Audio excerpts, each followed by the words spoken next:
نشان میں اور اصل میں فرق ہے.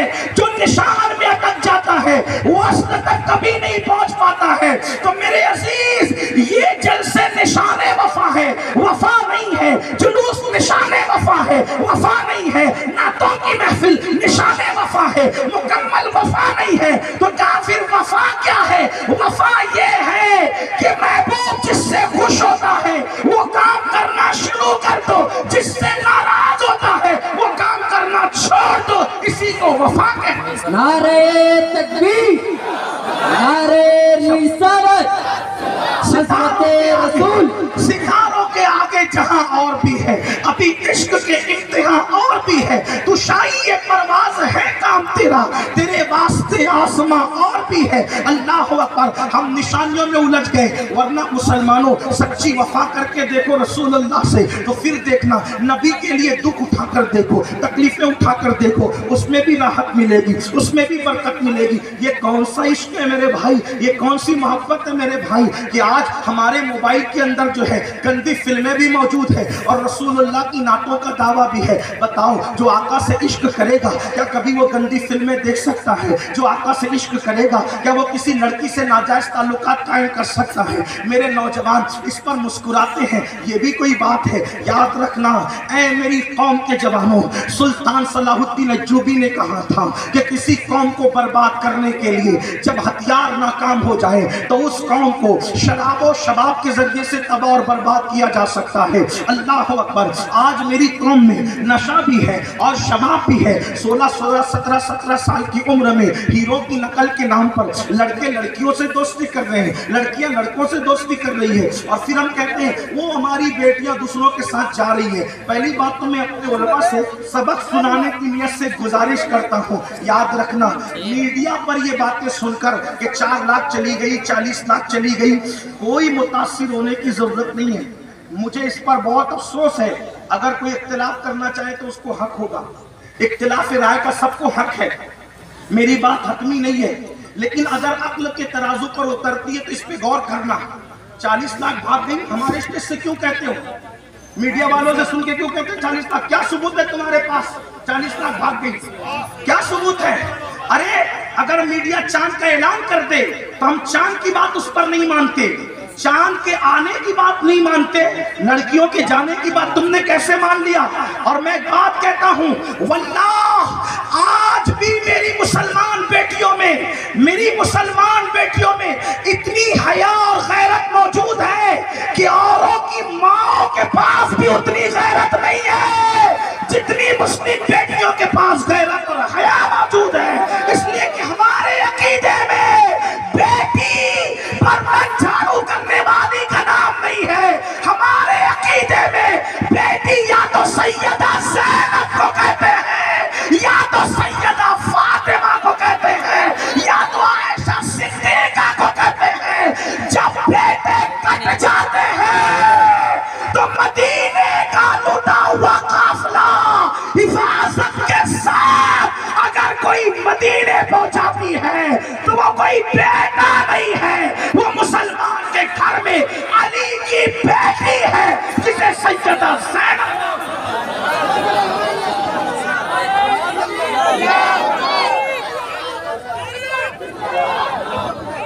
نعرہ تکبیر, نعرہ رسالت, عظمت مصطفیٰ, فضائل اہل بیت. نعرہ تکبیر, نعرہ رسالت. میرا چیلنج ہے, زینب جیسی کوئی ایک بیٹی لا کر کے بتاؤ کسی اور مذہب کے اندر, علی کی بتاؤ. ارے جب علی کی بیٹی کی طرح بیٹی کسی مذہب میں نہیں ہے تو نبی کی شہزادی فاطمہ الزہرا کی طرح بیٹیاں کسی کے گھر میں کیسے ہو سکتی ہے؟ میرے نبی کی شہزادی کی غیرت کا عالم یہ ہے کہ ان کے سر کے دوپٹے کو بھی کبھی چاند و سورج نے نہیں دیکھا. ہاں میں یہ نہیں کہتا کہ کئی ہے, توجہ کرنا, کئی ہے, وہ گئی جس کا تعلق اسلام سے پہلے کبھی تھا بھی نہیں. ورنہ جن کے گھر میں کربلا کی داستان پڑھی جاتی ہے آج بھی وہ بیٹیوں میں وہی غیرت موجود ہے جو سیدہ زینب کی کنیزوں میں ایک بات جانکاری ہوئی تھا بس یار، آج بھی جس گھر میں فاطمہ الزہرا کی سیرت پڑھی جاتی ہے وہ گھر کی بیٹیاں کسی کو گھاس ڈالنے کے لیے تیار نہیں ہیں، لوگ للچائی بھی نظر سے دیکھتے ہیں، مگر وہ بیٹیاں دامن بچا کر پوری مکمل شان غیرت کے ساتھ گزر جاتی ہے، نہ کسی کی دولت پر للچاتی ہے، اس لیے کہ دولت پر اس لیے نہیں للچاتی کہ محمد الرسول اللہ کا جو غلام یا کنیز ہوتے ہیں وہ کبھی غریب اور مفلس نہیں ہوتے، اس لیے کہ جس کے دامن میں محمد الرسول اللہ کا عشق ہو اس سے بڑھ کر کے مالدار کون ہو سکتا ہے؟ واللہ دنیا کی دولت سے دنیا کی زمینیں خریدی جاتی ہے، عشق مصطفیٰ سے جنت کا سودا کیا جاتا ہے، یہ ہے عشق مصطفیٰ کی دولت۔ ایک بات بتاؤں، دیکھو جو بھی کٹا اسلام سے، جو بھی کٹا وہ پہلے تھا نہیں اس لیے کٹا۔ آپ کے لکھنؤ کے قریب کا ایک آدمی گیا کہ نہیں گیا؟ پہلے سے وہ تھا کہاں؟ جو ابو بکر صدیق کو گالی دے وہ مسلمان کیسے ہو سکتا ہے؟ جو عمر ابن خطاب کو گالی دے وہ مسلمان کیسے ہو سکتا ہے؟ جو قرآن کے 30 پاروں کی بجائے 40 کی بات کرے وہ مسلمان کیسے ہو سکتا ہے؟ تو تھا نہیں، بالکل ویسے ہی جیسے شیطان فرشتوں میں تھا نہیں،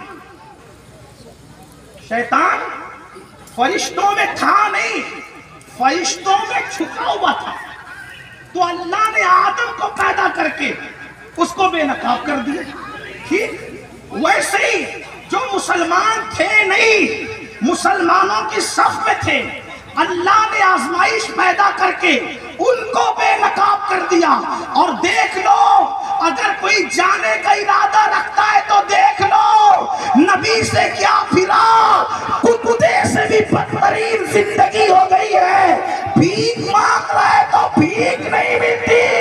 اسی کو میرے امام نے کہا ہے جو تیرے در سے یاد پھرتے ہیں در در بدر یوں ہی خاک ملتے ہیں، اور اس گلی کا گدا ہوں میں جس میں مانگتے تاجدار پھرتے ہیں۔ ماشاءاللہ، بے شک، سبحان اللہ، سبحان اللہ، ماشاءاللہ۔ اس لیے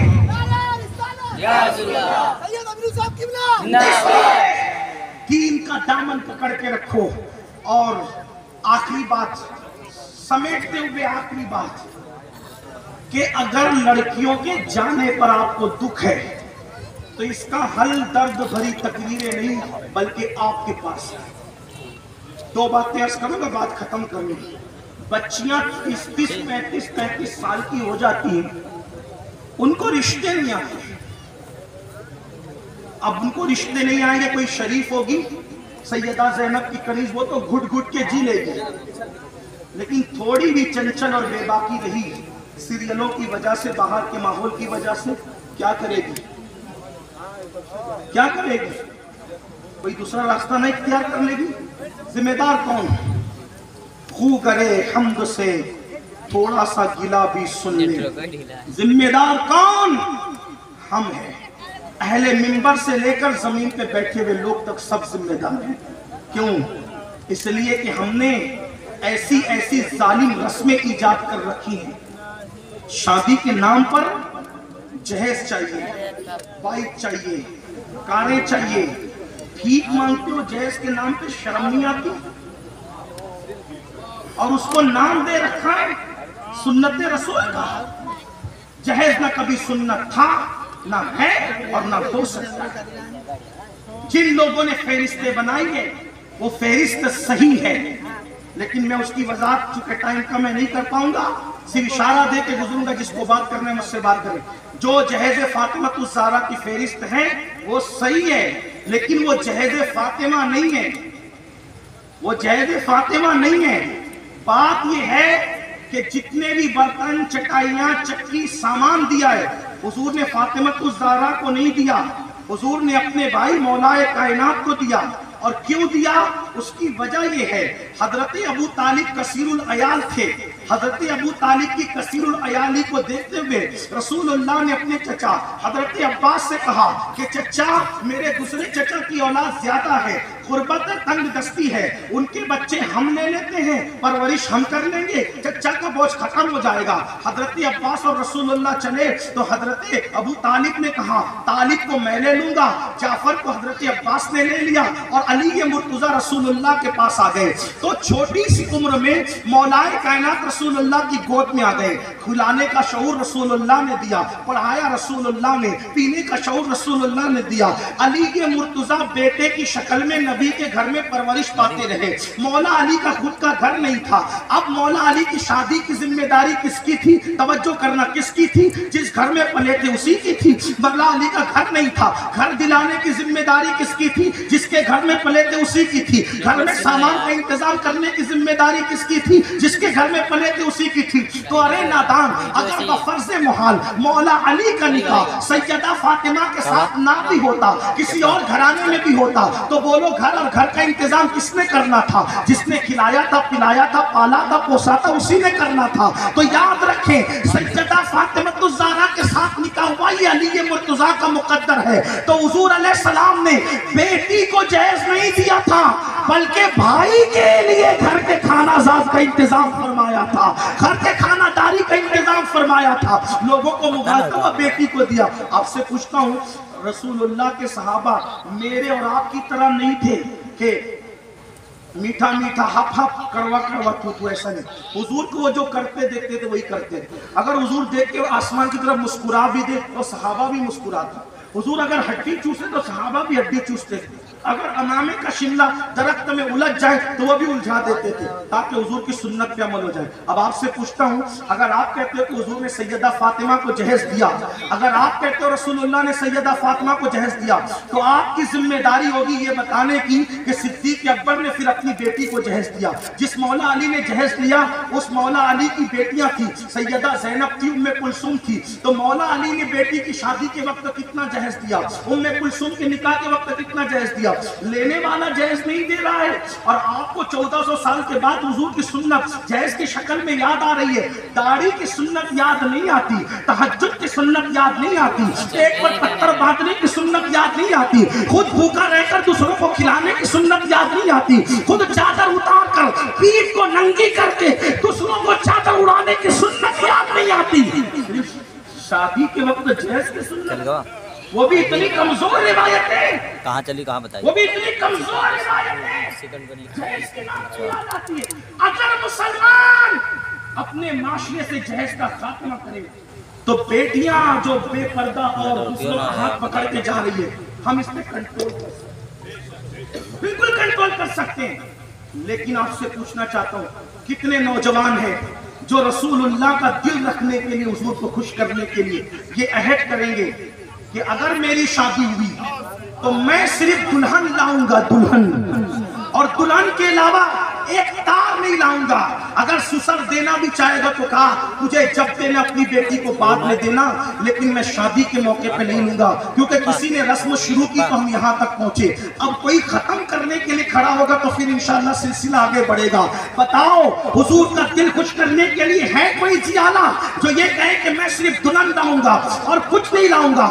سننا, اگر تم نے جہیز لایا تو جہیز چند سالوں میں ختم ہو جائے گا. بتاؤ ابا کا جہیز ہے ابھی تک کی, اماں کا جہیز ہے ابھی تک کی, ارے چند سالوں میں ختم ہو جائے گا. اور اگر جہیز کے بغیر دلہن لا کے حضور کا دل خوش کر دیا تو جب تک تیری نسلیں باقی رہے گی حضور کا فیضان نظر باقی ہے. سبحان اللہ, ماشاءاللہ. آپ سے ہم کو شروع کرنا ہے. کتنے نوجوان ہیں جن کی شادی نہیں ہوئی, وہ اس طرح سے شادی کریں گے کہ میں نے کوئی جہیز نہیں لینا. ذرا ہاتھ اٹھا کر ان سادات کرام کو اور علماء کرام کو گواہ بنائیے. ماشاءاللہ, اٹھا کے رکھو, اللہ کو گواہ بناؤ, فرشتوں کو گواہ بناؤ, اور اٹھا کے رکھو. اب جن کی شادیاں ہو چکی ہیں اور وہ اپنی بہویں لائیں گے تو سمدھیانے سے کہیں گے میں صرف بیٹی لے جاؤں گا, جہیز نہیں لے جاؤں گا. بتاؤ کتنے اولاد والے ہیں, ہاتھ اٹھا کر کے بتاؤ. اس لیے کہ یہ بیٹیوں کا بھاگنا, بچیوں کا مرتد ہونا ہم اسی طرح سے ختم ختم کر سکتے ہیں کہ اپنے معاشرے کی غلط رسموں کا خاتمہ کریں۔ نمبر 2، ماشاءاللہ، دوسری اور آخری بات، بیٹیوں سے کون پاس مانگا تھا آپ؟ آج بچیاں مسلم لڑکوں کے ساتھ شادی اس لیے نہیں کر رہی ہے، یا ماں باپ کے چنے ہوئے کے ساتھ شادی اس لیے نہیں کر رہی ہے کہ کہتی ہے کہ یہ میرے معیار کا نہیں ہے۔ توجہ کریں، اسی بات کو کم کروں گا، اپنی بہنوں کی بیٹیوں کی ماں کی طرح میرے معیار کا نہیں ہے، ہمارا اسٹیٹس نہیں ہے، ہم اس کے مطابق نہیں ہے، معیار نہیں ہے، وہ مقام نہیں ہے، یہ نہیں ہے، وہ نہیں ہے۔ میں آپ سے پوچھتا ہوں اپنا معیار کیا ہے؟ اگر آپ کہے گی خوبصورت چاہیے، کوئی ہنسنے کی بات نہیں، یہ دل کا درد ہے، گراؤنڈ ریئلٹی ہے جو آپ کے سامنے پیش کر رہا ہے۔ خوبصورت چاہیے، خوبصورت کسے کہتے ہیں؟ بیوٹی کس چیز کا نام؟ خوبصورتی، سفید چمڑی۔ یہ بڑے بزرگ لوگ بیٹھے ہوئے ہیں، ہماری تو عمر چھوٹی ہے لیکن ہم نے چھوٹی سی عمر میں دیکھا کہ 18 سال کی عمر میں جو جیسا دکھتا تھا 56 سال کی عمر میں وہ ویسا دکھے، یہ ضروری نہیں ہوتی۔ کچھ ہمارے دوست اسکول کی دنیا میں اتنے خوبصورت تھے اور آج ان کا پیٹ بڑھ گیا اور موٹے ہو گئے اور گال جو بہت زیادہ ابھر گئے، آنکھیں سونی سونی ہو گئی، کچھ بچے بھی ہو گئے، چہرے پر خوبصورتی کی بجائے سیاہی آ گئی، تو اس کو دیکھ کر کے دھکا مار کے کہتے ہیں یار تو پہلے کیسا تھا ابھی کیسا ہو گیا۔ ایسا ہوتا ہے، کبھی کبھی عمر کے بڑھنے کے ساتھ ساتھ خوبصورتی کم ہو جاتی ہے۔ 18 سال کی عمر میں بیوی جیسے دکھتی تھی 3 بچوں کے بعد بھی ویسے دکھے، ضروری نہیں۔ اگر تم نے چمڑی دیکھ کر کے نکاح کیا تو 3 بچے اور 4 بچوں کی پیدائش کے بعد کیا کرو گے؟ بیماری ہو گئی تو کیا کرو گے؟ چیچک نکل گئی تو کیا کرو گے؟ بیماریاں ہو گئی اور دبلے پتلے ہو گئے یا منہ اندر کو گل گیا تو کیا کرو گے؟ مردوں کے حسن کو بھی زوال آ جاتا ہے، عورتوں کے حسن کو بھی زوال آ جاتا ہے، اور یہ ڈھلتا سورج دھیرے دھیرے ڈھل جاتا ہے۔ جوانی کا ڈھلتا ہوا سورج دھیرے دھیرے ڈھل جاتا ہے اور پھر وہ ڈوب بھی جاتا ہے۔ تو اصل بیوٹی کیا ہے؟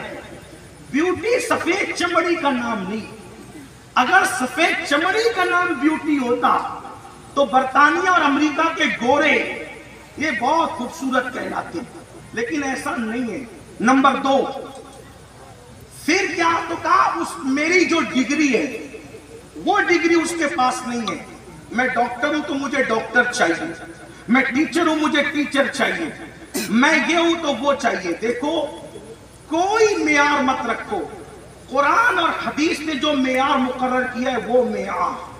اور آج کل کچھ لوگ برادریوں کا معیار لے کے چلتے ہیں، ہم پٹھان ہیں تو پٹھان، ہم شیخ ہیں تو شیخ، ہم مغل ہیں تو مغل۔